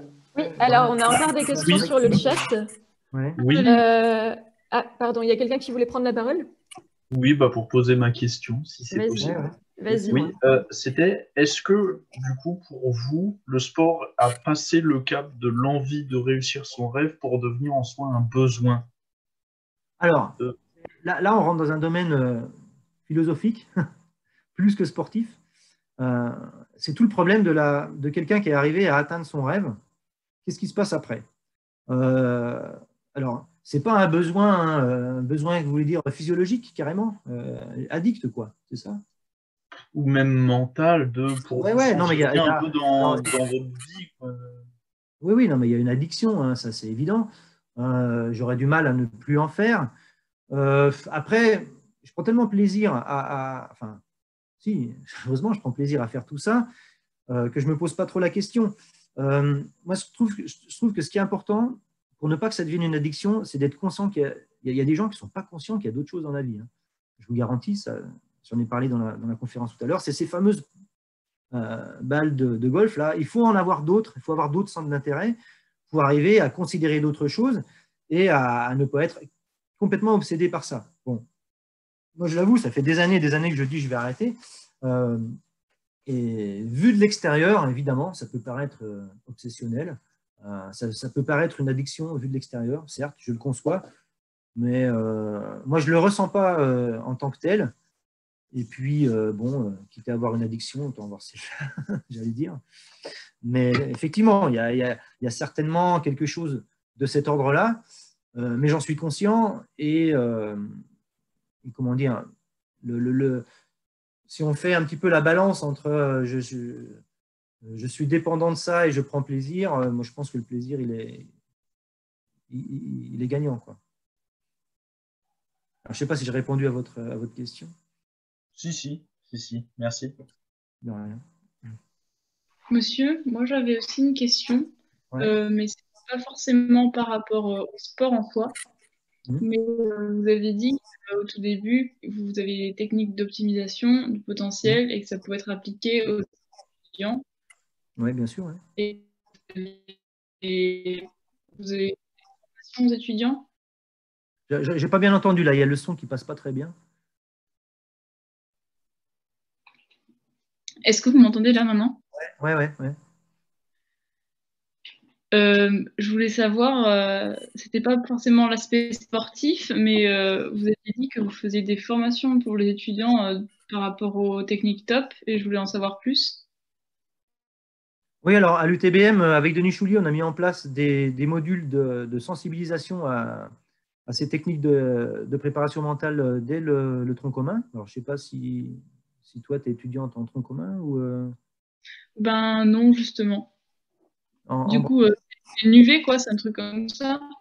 Ouais, c'est ça. C'est une, Enfin, c'est une UV dans laquelle on fait des interventions de quelques heures hein, au niveau du tronc commun et on le propose aussi, en plus des cours, on propose des sessions aux étudiants qui sont volontaires en branche. Sauf que c'est un petit peu difficile parce qu'on l'a fait sur le site de Belfort parce que nous, on travaille dans le département des systèmes industriels, anciennement le département IMSI. Et c'est pour ça qu'on le faisait au gymnase à Belfort. Mais il y a tous les semestres une proposition, donc il faut être un petit peu à l'affût de ce qui se passe à ce niveau-là. Ou si vous êtes intéressé, me contacter ou contacter Denis Choulier. Mais il y a des sessions qui sont mises en place tous les semestres. Et ces sessions, elles sont communiquées où, en fait? Eh bien, elles sont sur Moodle. Hein. Si tu vas sur Moodle, hein, sur Moodle, il y a un paragraphe top. Et sinon, alors nous, on en parle beaucoup quand on fait nos interventions en tronc commun. Et c'est évident que si toi, tu es dans un autre département, je ne sais pas, peut-être à Montbéliard ou à Sévenant, je ne sais pas, c'est peut-être moins facile d'être au courant si tu n'as pas des gens qui ont été concernés par ça. Et sinon, ces techniques-là, on peut les trouver où, enfin? Est-ce que c'est quelque chose qui est courant? Ah oui, tout à fait. Quoi? Si tu veux, le mieux, c'est que tu me recontactes hors conférence. Là, il n'y a aucun problème. Hein, et moi, je te renseigne là-dessus sans aucun souci. Quoi. Ah, ok, super. N'hésite surtout pas, tu m'envoies un mail avec nom-prénom @UTBM, prénom-nom @UTBM, comme tout le monde. Et puis moi, il n'y a aucun souci pour que je puisse te renseigner sur les tops à UTBM. Avec plaisir. Alors, on a encore, pour continuer, une autre question de Julien Raymond dans le chat qui demande comment faites-vous pour vous entraîner pendant les périodes de confinement et garder le moral malgré l'annulation des compétitions? Ouais, alors cette année, ça a été simple, j'ai fait 2 courses, donc c'était vite vu. Il y en a, alors, heureusement, il y a eu une course longue distance, c'était les championnats de France, et là, elle a pu avoir lieu, donc j'ai pu la faire. Mais tu as raison, hein, en période de Covid, c'est terrible. Alors, en fait, ce qui se passe, c'est que cette année, j'arrivais à m'entraîner, j'arrivais à être motivé parce que je m'entraînais pour une course, mais on nous annonçait qu'elle était annulée peu de temps avant. Donc, du coup, je m'étais entraîné pour la course, donc je me remotivais pour la suivante. Je m'entraînais pour la suivante, annulée, je m'entraînais. Donc, du coup, je suis arrivé à m'entraîner quasiment toute l'année pour arriver au mois à fin septembre à participer au championnat de France à Cagnes-sur-Mer. Et par exemple, il y a une très grosse course qui a lieu tous les ans dans les Hautes-Alpes à Embrun au 15 août. Donc, je m'étais entraîné pour cette course. Cette course a été annulée, donc j'ai bénéficié de l'entraînement de cette course. Et après, je me suis projeté dans d'autres courses qui ont été elles aussi annulées. Tout compte fait, j'ai passé la saison comme ça. C'est assez déroutant, mais c'est comme ça. Et sinon, pour parler à proprement parler dans l'entraînement pendant le Covid, là, on n'a pas le droit de sortir de chez soi, ou quasiment. Moi, j'ai mes entraînements sur Home Trainer. Maintenant, sur Home Trainer, on a des applications avec des parcours dans le monde entier. On peut faire du vélo sur des parcours qui sont asservis avec le Home Trainer. C'est-à-dire que quand ça monte, le Home Trainer traduit la montée par une résistance. Donc, on se met en danseuse, on force avec… C'est très, très représentatif de l'effort qu'on fait en vélo. Donc, on a des conditions quand même techniques de matériel, d'entraînement qui nous permettent de nous entraîner un minimum. Moi, chez moi, j'ai un tapis roulant, je peux faire mes séances de course à pied. J'ai de la chance d'habiter en pleine nature, je peux quand même sortir courir un petit peu. Enfin voilà, il n'y a que la natation qui pose problème où on entretient avec de la préparation physique liée à de la musculation adaptée pour la natation, mais c'est un petit peu plus compliqué pour la natation, effectivement. Et au niveau de la motivation, il faut effectivement y croire, il faut se projeter comme si la course avait lieu et prier un petit peu pour qu'elle ait lieu. C'est le problème de cette année. Là, par exemple, toutes les courses Ironman sont reportées d'une année sur l'autre, ça devient très compliqué, quoi. Avec le nombre de courses qui a été annulé cette année, en théorie, je devrais faire 4 Ironman l'an prochain, donc ce qui n'est pas facilement envisageable. Mais je m'étais inscrit sur des courses qui ont été annulées, je me suis inscrit sur d'autres qui ont été annulées. Évidemment, elles sont reportées l'an prochain, donc ça devient vite compliqué. Ok, merci pour votre réponse et bon courage. Merci, Julien. Alors, est-ce qu'on a encore des questions? Il y en a encore dans le chat. Si vous voulez les poser vous-même aussi, vous pouvez. Oui, bonjour. Ouais, bonjour. C'était pour savoir, j'ai posé la question dans le chat, mais c'était pour savoir comment vous faites pour vous fixer des nouveaux objectifs par rapport à ce que vous avez déjà réalisé comme exploit, quoi. Alors, si tu veux, quand j'avais ma petite bouteille de bière là, qui apparaissait à l'écran, c'était un symbole en fait. C'est un symbole pour dire que, en fait, il faut être conscient de la chance qu'on a de réaliser un certain nombre de choses. Et il y a des gens qui me disent, alors là, c'est un petit peu le sens de ta question. Si tu veux, moi, l'Ironman d'Hawaï, je l'ai fait 15 fois. J'arrive même pas à me rendre compte que je l'ai fait autant de fois que ça. Il y a des gens qui me disent, mais comment tu fais pour te motiver pour aller tout le temps faire cette course? Mais en fait, j'ai tellement de chance de pouvoir faire cette course, j'ai tellement de chance de pouvoir me qualifier pour aller la faire, que je ne suis pas du tout blasé, quoi. Il faut être conscient de la chance qu'on a de faire certaines choses. Alors, il y a le fait d'aller aux quatre coins du monde faire des courses. Ça, c'est quelque chose d'énorme au niveau de la motivation pour se redonner envie de faire quelque chose.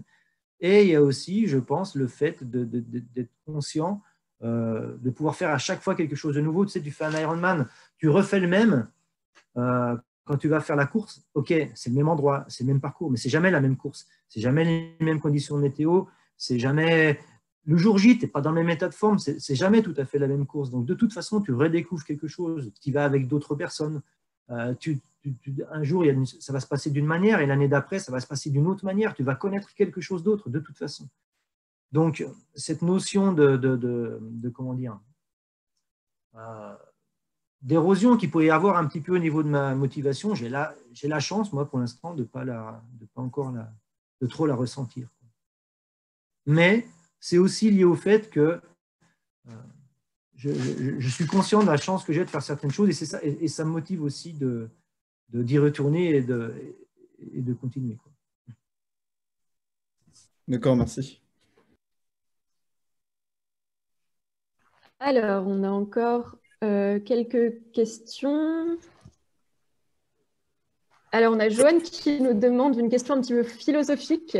Est-ce que vous pensez que le talent est supérieur au travail? Alors, ouais, ça devient vite philosophique ce truc-là. Est-ce que le talent est supérieur au travail? C'est toute la question. Il y a un triathlète, pour ne pas le nommer, Mark Allen, qui a été le plus grand triathlète quasiment de tous les temps. Il disait toujours qu'il n'avait pas de talent, que c'était que du travail. Moi, je ne suis pas d'accord. Ce gars-là, il avait des prédispositions génétiques qui étaient énormes. Et derrière ça, il rajoutait un travail énorme. Donc, évidemment, tout ça s'est conjugué. Il y a des gens qui, malheureusement pour eux, auront beau faire l'entraînement qu'ils veulent, ils n'ont pas les prédispositions exactes pour arriver à faire quelque chose dans ce domaine-là. Moi, ça se trouve que j'ai la chance d'avoir certaines petites prédispositions pour faire des choses.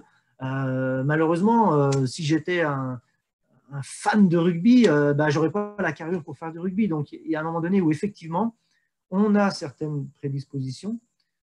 Certains appellent ça des prédispositions génétiques, il y en a d'autres qui appellent ça du talent, je ne sais pas comment on doit l'appeler, mais c'est ça, conjugué à du travail, et qui fait qu'on arrive à certaines choses. Alors, il y a des gens qui sont passionnés, qui sont conscients qu'ils n'ont pas des qualités physiologiques à la base pour faire un certain nombre de choses, et qui continuent de s'entraîner. C'est tout à leur honneur, c'est très bien. Mais il ne faut pas se voiler la face. Les gens, les grands champions, mais quand je parle de grands champions, je parle vraiment des meilleurs mondiaux, actuels, par exemple, ce sont des gens qui, de toute façon, ne peuvent pas se contenter de leur talent. Il y a un travail derrière, à tous les niveaux, qui est énorme. Et quel que soit le sport, parce que maintenant, dans le sport des années... je ne dénigre pas les anciens champions, hein, pas du tout. Hein, mais dans le sport des années 40, 50, il n'y avait pas une densité. Les meilleurs champions avaient le même niveau que maintenant, j'en suis persuadé. Par contre, la densité de nombre de personnes qui avaient ce niveau-là était très largement inférieure. Donc, les meilleurs pouvaient peut-être se contenter d'être bons parce qu'ils avaient génétiquement des dons pour ça. Il n'y avait peut-être pas un travail aussi intense que maintenant. Et à l'heure actuelle, quel que soit le sport, il y a une telle densité à haut niveau que de toute façon, et d'une, les meilleurs, ils sont hyper doués, ils sont talentueux, ils sont génétiquement faits pour, et en plus, ils y mettent un travail de fou. Quelqu'un qui se contente du talent, il y arrive quelques années, mais il se fait vite dépasser par ceux qui, en plus, évidemment, travaillent. Il n'y a pas de secret. Quel que soit le sport. Je dirais, pour répondre directement à la question, que c'est situé complètement au même niveau. Les deux sont nécessaires, absolument. Pour les gens qui sont à très haut niveau, je parle. Bien sûr. Alors, merci beaucoup pour la réponse. Et on va encore prendre une petite question du chat. On peut aussi prendre encore une dernière question Oui. du public, si vous en avez. Vous m'entendez? Ouais, Oui. vas-y. Oui, bonsoir Manuel, je suis un ancien ingénieur, on va dire ancien élève de l'UTBM. Ça va faire bientôt 10 ans que j'ai quitté l'UTBM et voilà, je pratique un peu Je t'ai eu en élève? Pardon? Je t'ai eu en étudiant? Oui, j'étais en IMAP. Ah oui, d'accord, très bien. À l'époque. Ça n'existe plus, je crois, aujourd'hui. Ouais, Bref, du coup, ça fait 10 ans que je pratique la course à pied en loisir, on va dire. Et dans les entreprises qui m'ont employé, j'ai senti parfois de la résistance ou de la réticence plutôt des employeurs à, comment dire, favoriser, à pousser la pratique de sport tout simplement. Par exemple, je me suis battu pendant longtemps avec ma direction, ne serait-ce avoir une douche pour pouvoir prendre ma douche entre midi et 2 quand je vais courir. Et on sent que pour les entreprises, ce n'est pas une priorité. Justement, de pratiquer du sport entre midi et 2 pour évacuer le stress, etc. Donc, ouais, alors ça dépend vraiment de la culture d'entreprise. Tu as des boîtes chez qui c'est très développé. Je connais personnellement le cas de chez GE à Belfort. Il y a énormément de gens qui font du sport. Ça se trouve que dans cette entreprise-là, il y a un état d'esprit qui est lié à ça.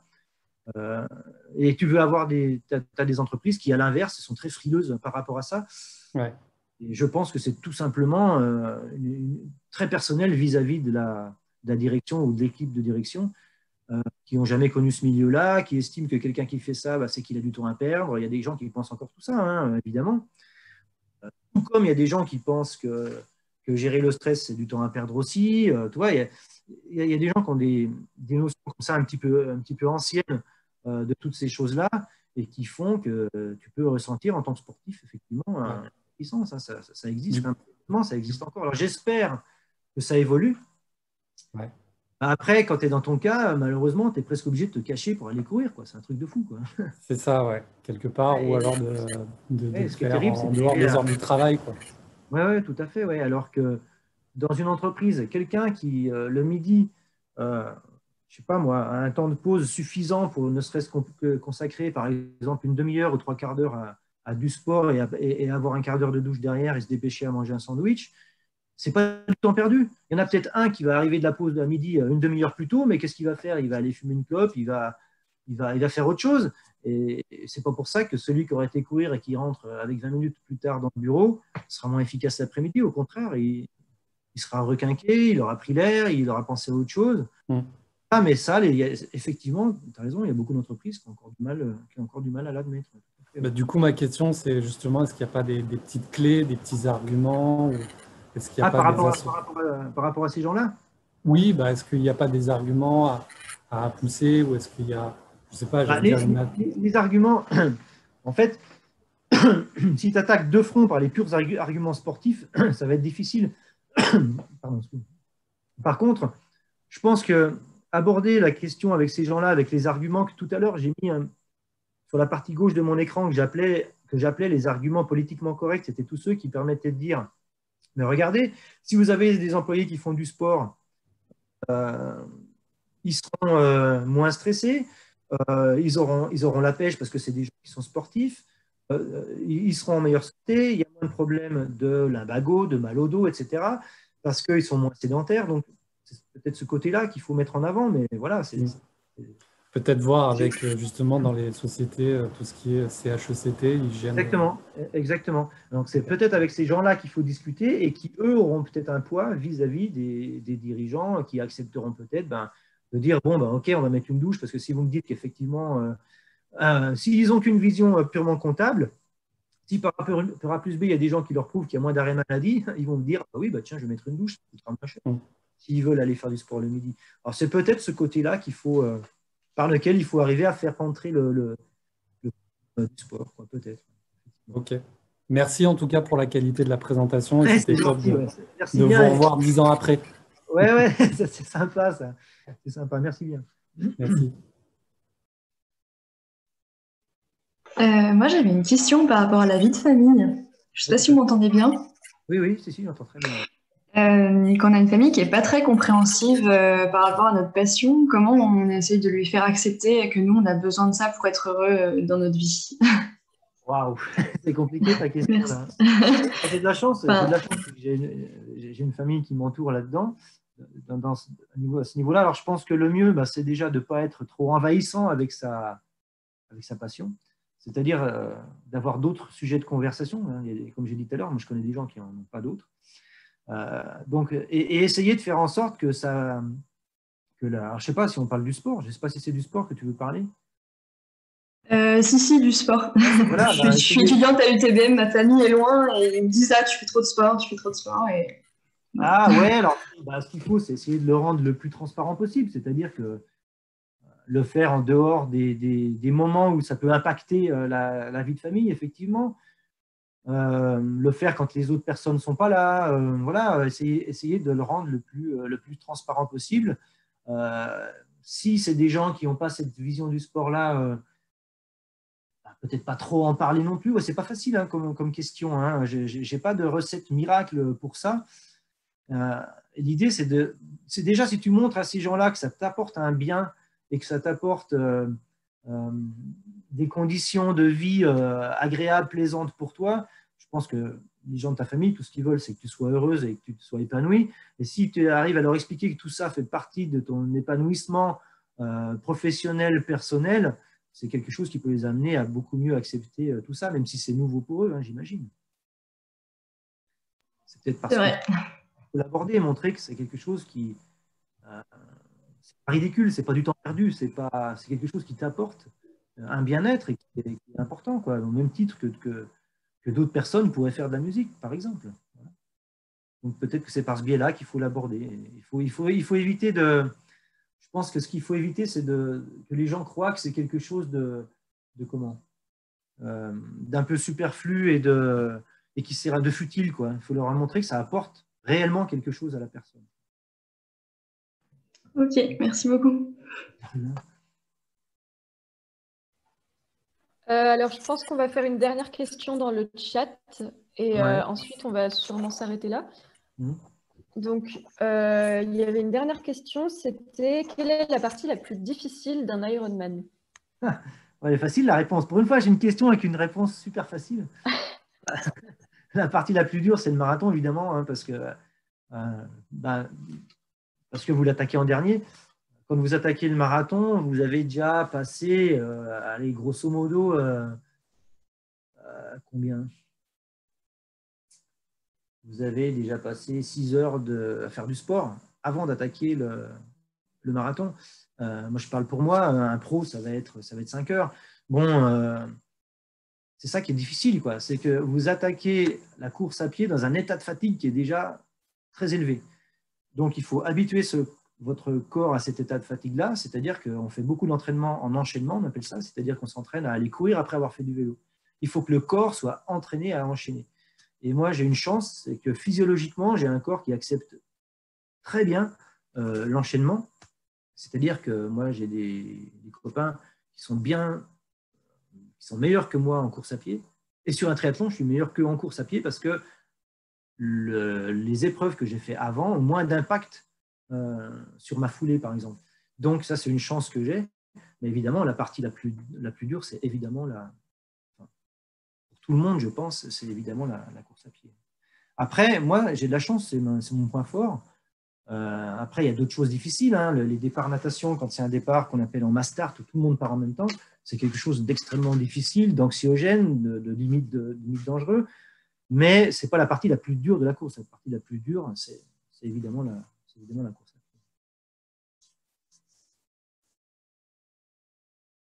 pied. Et j'allais presque dire, la plus dure, c'est même pas... Oui, c'est la course à pied, mais c'est l'entraînement, en fait. Tout ce que ça demande derrière.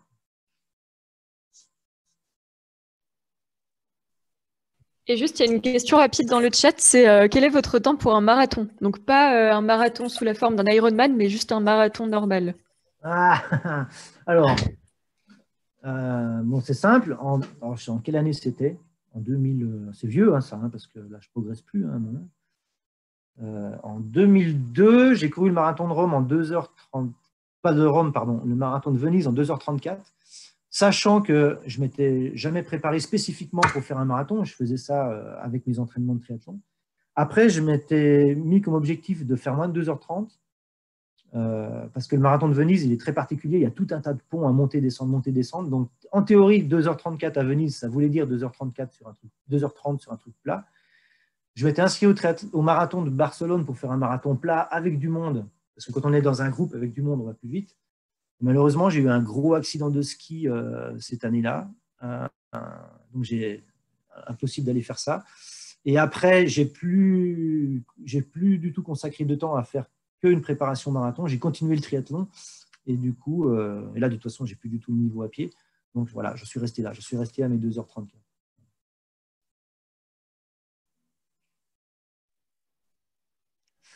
Merci pour cette réponse. Donc, on va s'arrêter là pour la conférence. Donc, merci à tous d'être venus. Merci à vous, Anthony Philippe, d'avoir présenté. Ouais, moi, je vous remercie de m'avoir proposé ça. J'espère que ça aura répondu à vos attentes, aux attentes des gens qui étaient là. Hein. Voilà. Donc, je vous souhaite une bonne continuation, moi, dans le reste de vos conférences, sachant qu'il y en a certaines qui m'intéressent et que je suivrai aussi. Donc là, je serai de l'autre côté de l'ordinateur. Super. Voilà, super. Ce qui est dit. Voilà. Et du coup, merci un message. Beaucoup. Merci à tous ceux qui ont participé, à tous ceux qui ont posé des questions. Et s'ils ont d'autres questions, ben, ils peuvent me contacter via Facebook, via le mail. Oui, Monsieur Philippe, vous restez juste 2 minutes à la fin. Et pour tous les autres étudiants, vous pouvez regarder, il y a le planning des conférences, donc ils sont sur Moodle, dans votre boîte mail, sur les réseaux sociaux, donc vous ne pouvez pas les louper. Il y a 2 conférences demain, donc une à 13h et une à 18h30. Donc bonne soirée à tout le monde. Merci. Ok, merci beaucoup. Bonsoir. Bonne soirée, merci beaucoup. Merci. Au revoir. Merci, bonne soirée. Au revoir. Merci, au revoir. Au revoir, merci beaucoup.